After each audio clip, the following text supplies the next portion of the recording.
21, 25 या ज्यादा से ज्यादा 30। आप इस उम्र में अमीर बनना चाहोगे या फिर 60 की उम्र में? मुझे पता है आप सब लोगों का जवाब है 21 से 30 की उम्र के बीच, क्योंकि इस यंग एज में मिलियनेयर बनने का ड्रीम हर किसी का होता है। और हो भी क्यों ना, असली मजा तो अमीर होने का इसी एज में आता है। अब 60 या 70 की एज में अमीर बनकर क्या ही करना है, जब आदमी बीमारियों से घिरा होगा, अपने लास्ट स्टेज में होगा, और उस वक्त रोल्स रॉयस में बैठने का क्या ही मजा आएगा। लेकिन सोचो कैसा लगेगा इतनी कम उम्र में जब आप रोल्स रॉयस में घूम रहे होंगे। अब सोचो मत, इसे करके दिखाओ। अब सवाल ये आता है कि करोगे कैसे? तो आज के इस वीडियो में मैं आपको पूरा ब्लूप्रिंट तैयार करके देने वाला हूँ मिलियनेयर बनने का। स्मार्ट लोग इसे बहुत इजीली सीखेंगे। और आई होप आप सब इस वीडियो को पूरा एंड तक जरूर देखोगे। स्टेप बाय स्टेप हम बात करेंगे how to become an early age millionaire. और हाँ, इस वीडियो के एक पॉइंट में मैंने बात की है कि आप बिना दिमाग लगाए अगले 20 साल में कैसे करोड़पति बन सकते हो और हर महीने खुद को लाख रुपए की सैलरी दे सकते हो। तो चलिए जानते हैं। अच्छा, आपको पता है रियल मिलियनेयर कौन होता है? Who is a real millionaire? चलिए जानते हैं। Step number 1, exploring who is a real millionaire. दोस्तों, पहले ये समझना जरूरी है कि मिलियनेयर होते कौन है। कौन है एक रियल मिलियनेयर? वो शख्स जिसके टोटल एसेट्स में से सारी लायबिलिटीज को डिडक्ट करने के बाद अगर वो 1 मिलियन या इससे ज्यादा होते हैं तो उस इंसान को मिलियनेयर बोला जाता है। फॉर एग्जांपल, अगर आपके घर, आपके शेयर्स, आपके अदर इन्वेस्टमेंट्स, गोल्ड वगैरह, इनफैक्ट सारी टेंजिबल या इंटेंजिबल एसेट्स को ऐड करने के बाद उसकी वैल्यू 2 मिलियन होती है, लेकिन आपने किसी बैंक से लोन लिया है, आपको एम्प्लॉइज की सैलरी देनी है और आपको कहीं से एडवांस पेमेंट भी मिला है, तो ये सारी लायबिलिटीज कंसिडर करी जाएंगी। और इनको ऐड करने के बाद अगर सिर्फ आपके लायबिलिटीज की वैल्यू 1.5 मिलियन होती है तो आप एक मिलियनेयर नहीं हो, क्योंकि आपके टोटल एसेट्स थे 2 मिलियन। उनमें से 1.5 मिलियन को डिडक्ट करने के बाद आपके पास बचते हैं सिर्फ 5 लाख, जबकि होने चाहिए 1 मिलियन यानी 10 लाख। दोस्तों, आई होप इस पॉइंट पर आप क्लियर हो चुके हो कि मिलियनेयर होता क्या है और इसको वेल्थ में कैलकुलेट कैसे करते हैं। अगले माइल स्टेप्स में आपको धीरे धीरे वो डिजाइन पता चल जाएगी जिससे आप एक मिलियनेयर बन सकते हो। Step number 2, learn the game of equity. दोस्तों, कैश कलेक्ट करके या सैलरी का 20% सेव करके कोई अमीर नहीं बना है। लोग अमीर बनते हैं इक्विटी का गेम खेलकर। इक्विटी बिल्डिंग सीखना जरूरी है और इक्विटी बनाने के मेनली सिर्फ 2 ही तरीके हैं। पहला तो है कि आप पैसे कमाओ और उससे इक्विटी बनाओ, एसेट्स बनाओ, या फिर एक इक्विटी से दूसरी इक्विटी बनाओ। यहाँ पर मैं सेकंड टर्म को इंट्रोड्यूस करना चाहूंगा, अर्निंग और ओनिंग। बहुत बढ़िया कॉन्सेप्ट है, समझने में मजा आएगा।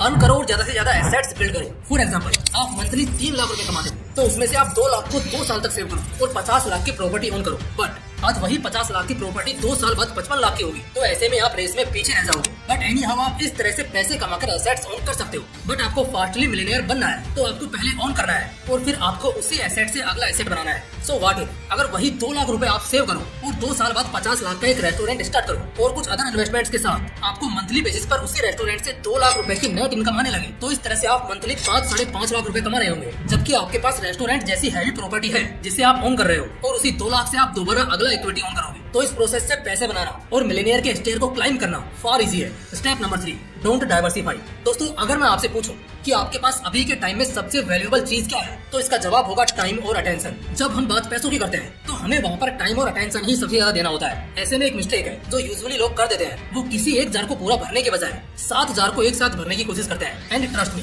ये प्रोसेस कहीं भी हेल्प नहीं करता। जार को भरने का मतलब ये है कि लोग अपने लिए किसी एक रूप को सिलेक्ट नहीं करते, बल्कि अपने लिए मल्टीपल सोर्सेज क्रिएट करने की कोशिश करते हैं, और वो भी उस वक्त जब उनके पास एक भी स्ट्रॉन्ग सोर्स ऑफ स्टेबिलिटी है ही नहीं। लोग सोचते हैं कि मल्टीपल आइडियाज पर काम किया जाए, कोई ना कोई तो काम कर ही जाएगा। बट द पॉइंट इज कि फर्क नहीं पड़ता कि कोई ना कोई काम कर जाएगा। काम तभी करेगा जब आप जिस पर काम करना चाहोगे। अब कुछ लोग सोचेंगे कि ये जो आज मिलियनेयर्स और बिलियनेयर्स इतने सारे बनकर घूम रहे हैं, ये भी तो मल्टीपल बिजनेसेस रन करते हैं और हैंडल भी करते हैं। तो दोस्तों, ऐसा इसलिए है क्योंकि उनका एक बिजनेस बहुत सक्सेसफुल रहा, तब उन्होंने दूसरा तीसरा सोर्स क्रिएट किया और उस पर काम किया। लेकिन आपने तो अभी जस्ट शुरू किया है, तो आपका टाइम और अटेंशन सिर्फ उस एक जार यानी उस एक सोर्स या बिजनेस पर होना चाहिए जिस पर आप जाने वाले हो। एक बार जब वहाँ से कैश फ्लो होने लगे और वहाँ से एक हिट डिसीजन प्रूव हो जाए, तब आप अगले सोर्स पर जा सकते हो। लेकिन तब तक अपने माइंड, टाइम और अटेंशन को डाइवर्सिफाई नहीं करना है। Step number 4, the long game. दोस्तों, लोग समझते हैं कि मिलियनेयर बनना शायद रातों रात पॉसिबल है या फिर बस कोई ट्रिक चलनी चाहिए और आप बन जाओगे मिलियनेयर, जबकि ये रियलिटी नहीं है। ये एक लॉन्ग गेम है। इसकी शुरुआत होगी एक स्ट्रॉन्ग फाउंडेशन को बिल्ड करने से। लेट्स से अगर आपको 10 फ्लोर्स की बिल्डिंग तैयार करनी है तो आप सिर्फ ब्रिक्स और डिजाइन के बेस पर काम करना नहीं शुरू करोगे, वरना वो बिल्डिंग ज्यादा दिन तक टिक नहीं पाएगी। पहले आपको उस जमीन की क्वालिटी और एक स्ट्रॉन्ग फाउंडेशन को सेटल करना होगा। जब हम बात मिलियनेयर बनने की करते हैं तो इसमें हमारा फाउंडेशन होता है वो प्रोडक्ट जिसे हम सेल करेंगे। यूजुअली इस प्रोसेस में होता यह है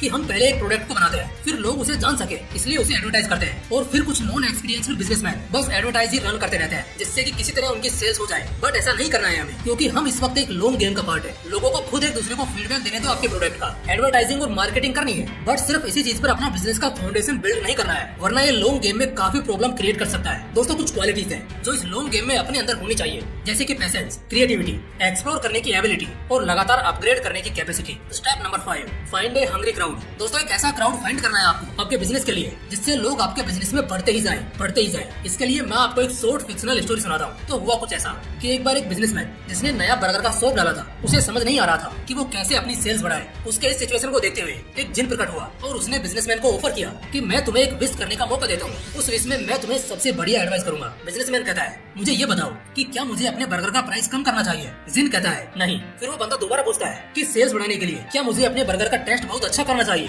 जिन कहता है बिल्कुल नहीं, मैं बताता हूँ, तुम्हें ना हंग्री क्राउड चाहिए। ऐसा क्राउड चाहिए जहाँ पर इसी प्रोडक्ट को कंज्यूम करने वाले लोगों का नंबर बहुत ज्यादा हो, भीड़ ज्यादा हो। दोस्तों ये वो स्टेप है जो आपको अपना पहला मिलियन बनाने में हेल्प करेगा। अगर आपको एक हंग्री क्राउड अट्रैक्ट करना है तो इसके 3 बहुत इंटरेस्टिंग तरीके हैं जिन्हें जानना आपके लिए बहुत प्रॉफिटेबल होगा। पहले तो वो लोग जो पेन में है। मेरे एक दोस्त ने बिजनेस शुरू किया जिसमें उसने एक अट्रैक्टिव रिज्यूमे प्रिंट करना शुरू किया। जॉबलेस लोगों को इससे बहुत हेल्प मिली और उसके बिजनेस पर क्राउड भी बहुत है क्योंकि वो लोग जो जॉबलेस है वो दर्द में है। इसी तरह मेडिकल सेक्टर में भी लोग पेन में होते हैं। ऑब्वियसली ये एक सर्विस है लेकिन ऑल टाइम बूम पर रहता है। दूसरी तरफ आपको आइडेंटिफाई करना है उन लोगों को जिनके अंदर पे करने की एबिलिटी हो। अगर आप गाँव में जाकर ज़ारा जैसे ब्रांड के कम्पिटिटिव प्रोडक्ट्स को उन्हीं के सिमिलर प्राइस में बेचोगे तो जाहिर सी बात है आपका दुकान सिर्फ आप ही के एक एम्प्लॉय से भरा होगा, कोई कस्टमर नहीं आएगा। तीसरे वो लोग जो आपके प्रोडक्ट के एक्सपोर्टेड कस्टमर्स हैं। इसी तरह फैक्टर सिलेक्शन जरूरी है कि आपके टारगेट कस्टमर्स कौन है। Step number 6, selection of offers for the business. दोस्तों बिजनेस में एक बहुत बड़ा इम्पैक्ट होता है ऑफर का। वो ऑफर जो आप अपने कस्टमर को करते हैं और कस्टमर के ऑनेस्ट कंसेंट के बाद वो आपसे डील करते हैं और रिस्पेक्ट में आप उन्हें सेल करते हो और इन रिटर्न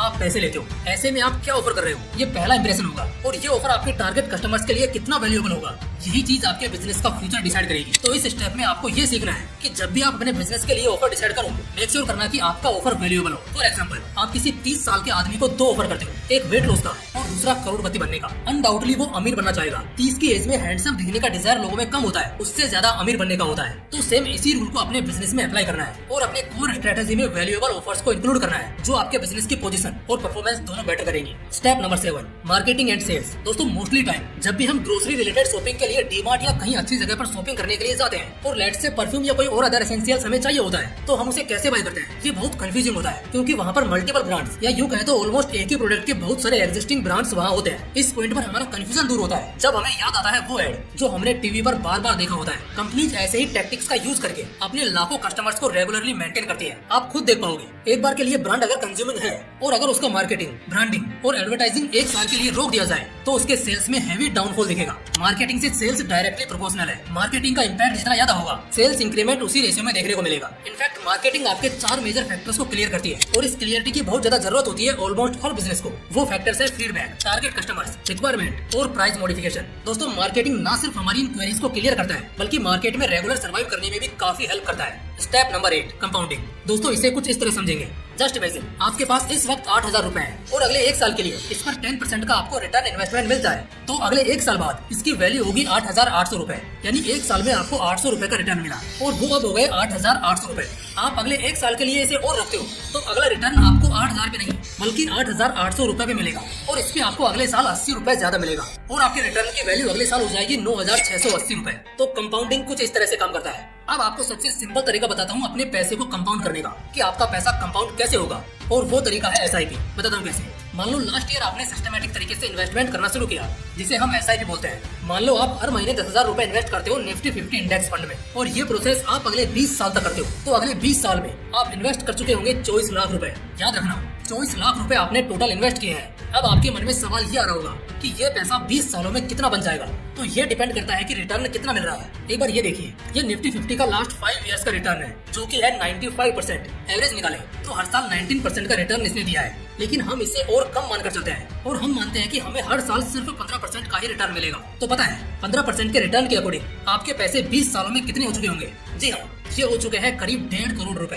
अब एक और इंटरेस्टिंग चीज बताता हूँ। अब आपको यहाँ से पैसे निकालने शुरू करने हैं। मान लो आप हर महीने 1,30,000 रुपए निकालते हो तो भी आपका पैसा कभी खत्म नहीं होगा, उल्टा बढ़ता ही रहेगा क्योंकि हम जितना निकाल रहे हैं उससे ज्यादा का हमें हर साल रिटर्न मिल रहा है। तो आपका ये कुआं तो कभी खाली नहीं होगा। अब कुछ ज्ञानी लोग बोलेंगे कि भाई इन्फ्लेशन नाम की भी कोई चीज होती है, आज से 20 साल बाद इन पैसों की क्या ही वैल्यू होगी। तो मैं आपको बता दूं कि अगर इन्फ्लेशन के हिसाब से भी देखा जाए तो अगले 20 साल बाद 1,30,000 की वैल्यू आज के 50,000 रुपए के बराबर होगी। अब कौन नहीं चाहेगा कि उसको बैठे बैठे 50,000 रुपए मिलते रहे, साथ ही साथ डीमेट अकाउंट में करोड़ रुपए पड़े हो जिसे वो जब चाहे यूज कर सकता है। तो दोस्तों ये होती है कंपाउंडिंग की पावर और रियल मिलियनियर्स और बिलियनियर्स इसी प्रोसेस को अपने एसेट्स और हैवी कैपिटल के साथ लॉन्ग टाइम के लिए एग्जीक्यूट करते हैं, क्योंकि कंपाउंडिंग टाइम लेता है। 20 या 30 साल बाद आपको बहुत हैवी रिटर्न देता है। तो अपने कुछ साइड एसेट्स का यूज आप कंपाउंडिंग में प्रोसेस करके फ्यूचर मिलियनियर इजीली बन सकते हो, क्योंकि इसमें आपको बहुत ज्यादा टाइम, एफर्ट या अटेंशन देना नहीं पड़ता है। सीधी सी भाषा में कहें तो आपको कोई दिमाग नहीं लगाना है। आप चाहो तो अभी से SIP शुरू कर सकते हो। डिस्क्रिप्शन में ग्रो ऐप का लिंक है, जाकर अपना डीमेट अकाउंट बनाओ और इन्वेस्टिंग शुरू करो। दोस्तों आई होप आज का ये वीडियो आपको खूब पसंद आया होगा एंड आई श्योर आपको ऐसी वीडियोस और भी चाहिए होंगे। इसके लिए आप हमें कमेंट करके बता सकते हो। बाकी जल्द मिलेंगे, तब तक के लिए जय हिंद, जय श्री कृष्ण।